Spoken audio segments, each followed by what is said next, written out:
بسم اللہ الرحمن الرحیم۔ السلام علیکم ورحمۃ اللہ۔ امید کرتا ہوں آپ سب خیریت سے ہوں گے۔ میں ہوں کاشف محمود اور ذاتی گھر کے لیے وظیفہ فرما رہے ہیں۔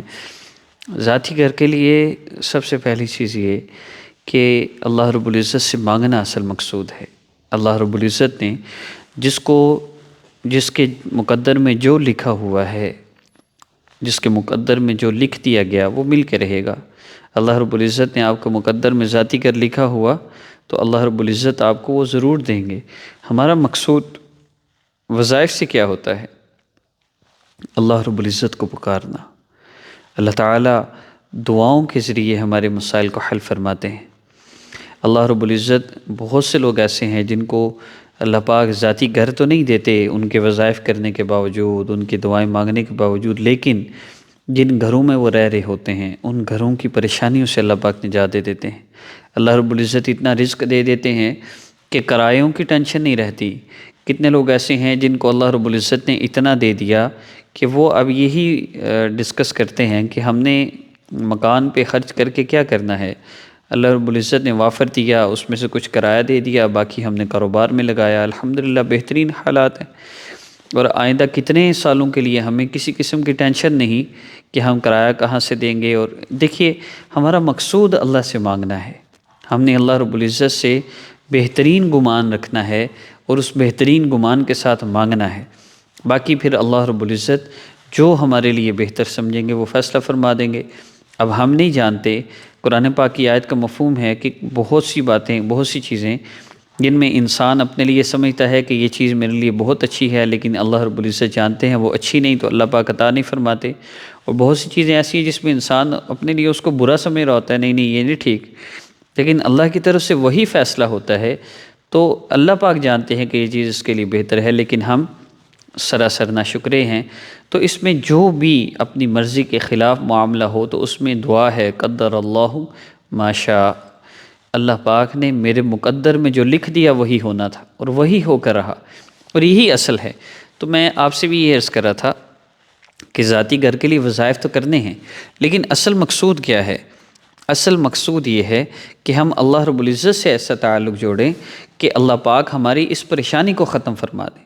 یہ پریشانیاں ختم ہو گئیں، مسئلے حل ہو جائیں گے انشاءاللہ۔ تو اس میں سب سے بنیادی چیز اپنے گناہوں سے، جو کچھ آج تک ہو چکا اس سے توبہ کرنا، کیونکہ آپ پریشان ہیں تو پریشان گھر نہ ہونے کی وجہ سے نہیں ہیں، بلکہ یہ بے سکونی اللہ رب العزت کی ناراضگی، اللہ کی نافرمانی کی وجہ سے ہے۔ سب سے پہلے اپنے گناہوں سے توبہ کرنی ہے۔ گناہ نہیں چھوٹتے، بہت کوشش کے باوجود بھی گناہ نہیں چھوٹ رہے تو یہ سمجھ جائیں کہ مسئلے بھی حل نہیں ہونے۔ مسئلے حل کروانے ہیں تو گناہ چھوڑنے، گناہ نہیں چھوٹتے تو چینج یور لائف کورس کریں۔ واٹس ایپ پہ رابطہ کر کے آپ ہم سے چینج یور لائف کورس کریں گے، فری آف کاسٹ ہم یہ کورس کرواتے ہیں، ہماری کوئی فی نہیں ہے جو آپ کو مشکل ہو، لیکن مسئلہ یہ ہے کہ رابطہ کرنا اس لیے مشکل ہوتا ہے کہ اللہ سے تعلق جوڑنا پڑے گا، اچھا گناہ چھوڑنے پڑیں گے، یعنی ڈرامے چھوڑنے پڑیں گے، اس سے رابطہ ختم کرنا پڑے گا، اور یہ معاملات ٹھیک کرنے پڑیں گے، پردہ کرنا پڑے گا، نہیں یہ بہت مشکل ہے۔ تو پھر جو جاننے کے باوجود بھی کہ یہ راستہ اللہ کی طرف جا رہا ہے اور اس سے میرے مسئلے حل ہو جائیں گے، پھر بھی نہ کرے تو پھر وہ خود اپنے آپ کو در در کی ٹھوکریں کھانے کے لیے مجبور کر رہا ہے۔ سب سے پہلی چیز گناہوں سے 100% بچنا ہے۔ کورس کے بغیر بچیں، ویل اینڈ گڈ، نہ رابطہ کریں، لیکن اگر نہیں بچ پا رہے تو پھر رابطہ کیجیے۔ دوسری چیز عمل ہے۔ عمل کیا ہے؟ عمل یہ ہے کہ آپ نے ڈیلی انکم کا کچھ نہ کچھ حصہ صدقہ کرنا ہے، چاہے وہ 10 روپے ہی کیوں نہ ہوں، 5% ڈیسائیڈ کر لیں، 10% ڈیسائیڈ کر لیں، لیکن اپنی انکم کا کچھ نہ کچھ آپ نے صدقہ کرنا ہے۔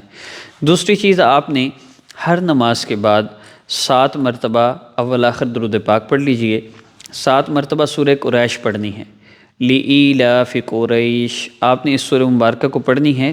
ہمارے حضرت دامت برکاتہم العالیہ کی طرف سے اس کی اجازت دی گئی تو فرمایا کہ اللہ کاریں بھی دیں گے، اللہ بہاریں بھی دیں گے، سب کچھ دیں گے، بس اس عمل کو ہر نماز کے بعد 7 مرتبہ کر لیا کریں۔ آپ یقین کے ساتھ کیجئے، انشاءاللہ اللہ رب العزت ہر نعمت سے نوازیں گے۔ اللہ پاک کی لا تعداد نعمتیں ہم گن نہیں سکتے۔ اللہ پاک سے جب آپ یہ عمل کریں تو آپ نے اس کے بعد دعا کرنی ہے۔ دعا میں اللہ رب العزت سے درخواست کرنی ہے، اللہ جی آپ نے میرے اوپر اتنے احسانات فرمائے، ان احسانات کو گنیے۔ اللہ جی آپ نے مجھے زبان دی، کتنے لوگ ایسے ہیں زبان ہے بول نہیں سکتے، آپ کا لاکھ لاکھ شکر ہے۔ آپ نے آنکھیں دیں، آنکھیں دیکھتی ہیں، کتنے لوگ ایسے ہیں آنکھیں ہیں دیکھ نہیں سکتے، آپ کا لاکھ لاکھ شکر۔ اللہ رب العزت کی نعمتوں کا شکر ادا کرنا ہے اور اللہ پاک سے مانگنا ہے۔ انشاءاللہ ودن 7 days آپ کو واضح طور پہ چینجنگ محسوس ہوگی۔ پہلے 3 دن کے اندر اندر اگر آپ کو فائدہ بالکل بھی محسوس نہ ہو، نہ دل کو سکون ملے، نہ کیفیات بدلیں، تو پھر آپ نے ہم سے واٹس ایپ پہ رابطہ کرنا ہے، پھر آپ نے استخارہ کروانا ہے، چیک کروانا ہے مسئلہ حقیقتاً کیا ہے، ہم آپ کو بتائیں گے۔ مسئلہ ڈائگنوز ہوگا تو پھر اس کا علاج ہوگا۔ اگر 3 دن کے اندر آپ کو کچھ نہ کچھ چینجنگ محسوس ہو جائے، پھر آپ نے اس کو 7 دن کرنا ہے۔ 7 دن کے اندر اسی ٹاپک پہ نیکسٹ وظیفہ اپلوڈ ہوگا۔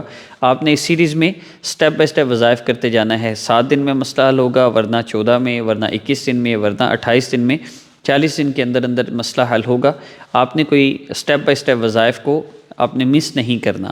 یہی وظیفہ سورہ قریش کا آسان وظیفہ آفیشیل پر لائیو کیا جاتا ہے، اس میں 7 دفعہ سورہ قریش پڑھی جائے گی، ذاتی گھر کے لیے وظیفہ اپلوڈ ہوگا۔ 7 دفعہ سورہ قریش پڑھنے کے بعد درود پاک پڑھ کر باقاعدہ دعا ہوتی ہے۔ آپ وہ وظیفہ آسان وظیفہ آفیشیل میں آپ لائیو میں شامل ہو تو اس کا فائدہ اثرات زیادہ ہیں، ورنہ کم از کم جو عمل بتایا ہے اس کو لازمی کیجیے۔ 3 دن کے اندر فرق محسوس نہ ہو تو واٹس ایپ پہ رابطہ کیجیے۔ السلام علیکم ورحمۃ اللہ۔